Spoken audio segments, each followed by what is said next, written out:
Welcome back and thanks for staying with us. The COVID-19 pandemic has put large portions of the economy into a policy-induced coma, with hundreds of thousands of job losses now a very distinct possibility. Around the world, economies are all experiencing similar symptoms as millions of people are laid off because of COVID-19. But then, what is your next step when you have lost your income or your finances or are in shambles because of the COVID-19 pandemic? For more now, we're joined via Skype by Manuka Mathe, chartered accountant and personal finance coach. Manuka, thank you so much for joining us this morning. Why are personal finances so important for us individuals at this time? Thank you so much, Desiree. So you have touched on it in your intro. There is so much bad news at the moment. Every time you turn on your television, you're hearing about retrenchment, hearing about companies that are cutting salaries. So now more than ever, each individual may end up in a situation where their income is impacted in the next few months as a result of the global pandemic. So now more than ever, each person needs to make sure that they are financially prepared should something happen to their income in the next few months or even years, because who knows how long this will last. So what steps can people take to protect themselves financially? All right, so the most important thing is having emergency savings. Financial experts used to recommend that each person have a minimum of 3 to 6 months worth of living expenses saved up that they could access in case of an emergency. Now, the question is, if you don't yet have an emergency savings fund, what then? What do you do? So the key thing that I want to encourage people to do is to start today. So if you know that you don't have this fund, you need to start building it up and build it up over the next few weeks, next few months. So very important to draw up your budget. You can sort your expenses highest to lowest and look at each of those expenses and whether you can cut down in certain areas. For example, there are certain things that we cannot do at the moment as a result of the lockdown. So unfortunately, we can't spend on entertainment, we can't spend at beauty salon. So there are a lot of expenses that are going to go down as a result. And you can then take that money that you are saving or cutting down on your expenses and use that to build your emergency fund. Should something happen and your income is affected or you lose your job, you will then use that money to help you throughout that period where you don't have income. If someone out there is already struggling with debt commitments, what are their options?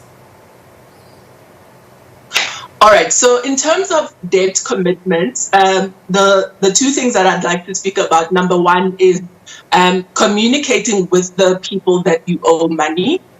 So an easy example is your rent. If your income is affected and you can no longer afford to pay rent, please be proactive and discuss this with your landlord. I have seen instances of landlords who are giving their tenants a break from paying rent for a few months up until things get better.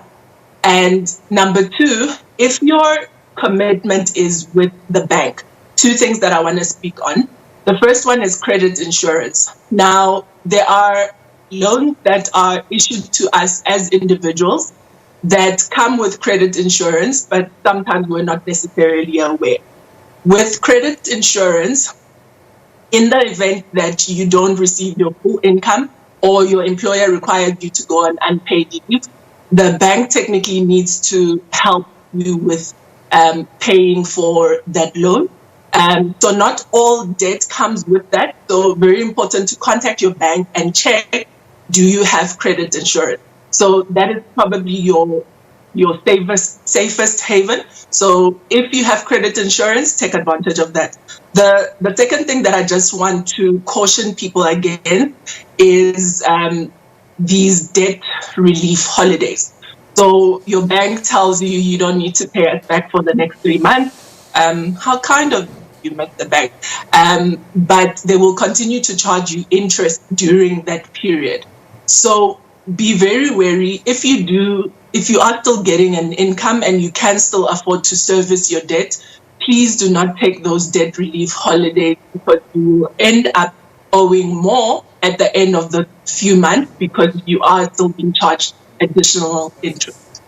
I'm interested in what you're saying about landlords giving people payment holidays. Is this commercial or residential landlords? Because this has been one of the big story that we continue to talk about on a daily basis. People saying they also want to get relief from rental payments.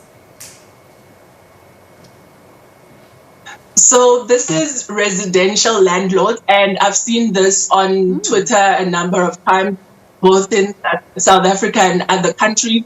But I think it's dependent on whether the landlord can afford to give you that holiday. So if your landlord's bond is paid up, they're in a better position to be able to grant that to you.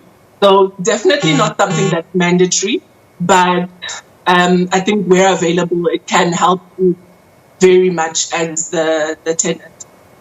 Of course, everything comes with terms and conditions.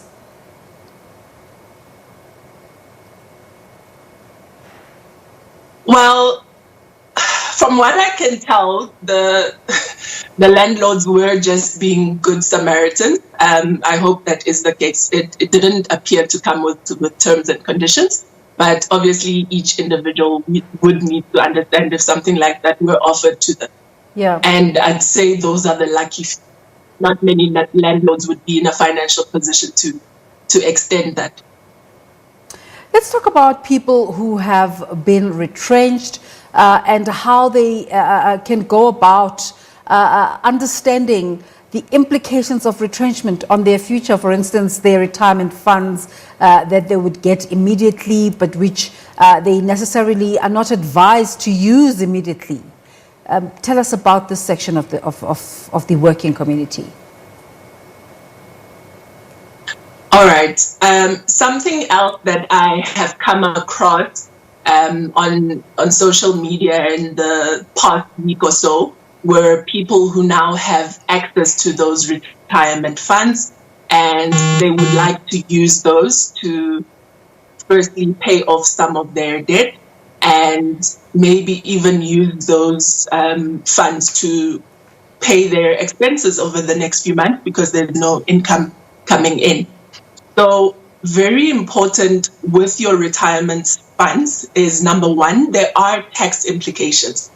So any withdrawals that you do on your retirement funds has tax implications, and certain withdrawals that you make now will impact you the day you retire. That's the first thing. Then the second thing is, dependent on how long you still have to go until retirement, those funds were going to hopefully increase in value. So, for example, if you withdraw 1,000 Rand today out of your retirement funds, potentially in 30 years, that 1,000 was going to be worth 17,500. So that's a simplistic example. If it were 100,000, it could grow to 1.7 million in 30 years. So the impact of taking the money today means that you are losing out on growing that capital over that period. And then the next question would be, how are you going to replace that money? So if it took you 5-10 years to accrue or save for retirement in that fund, definitely not advisable to go and spend it over a short period of time, because it will take you very long to get back to where you were beforehand. Another worrying pattern during difficult times is that people will cancel insurances to cut costs. Is it a wise decision? So insurance is one of those expenses, definitely a grudge purchase for many people. Therefore, we consider it, sometimes a nice to have. So people may cut down on that and take a risk and say, but my car is parked here, less risk, or do I need this insurance or that insurance? But probably insurance is more important now more than ever, because in the event that something happens to your car, with medical aid, people are asking, should I cut down on my medical aid? If something were to happen to you medically, would you be protected? And then there are all sorts of other insurance covers, income protection, retrenchment protection. So insurance now more than ever, you can't afford any mistakes. So continue to service that. And obviously, if there is a lapse in payment and something happens, your insurance will not pay out. So we need to be very diligent to make sure we are still paying our insurance. Manuka, clearly based on our conversation, there's such a lot to talk about in terms of how people can look after their finances during difficult times such as this. Where can people get a hold of you in terms of your social media platforms? Do you have a website? Especially those people who are interested in continuing this conversation. All right, so I am active on Twitter, and my name and surname are on the screen. So that is my handle, Manuka Mate, and the same on YouTube. I post short videos of things that are on my mind, such as this, and hopefully one of you will relate to the content and it will improve your finance in one way or another. Thanks for speaking to us this morning. Manuka Mate is a chartered accountant and a personal finance coach. We hope that was valuable for you. You're watching The Agenda.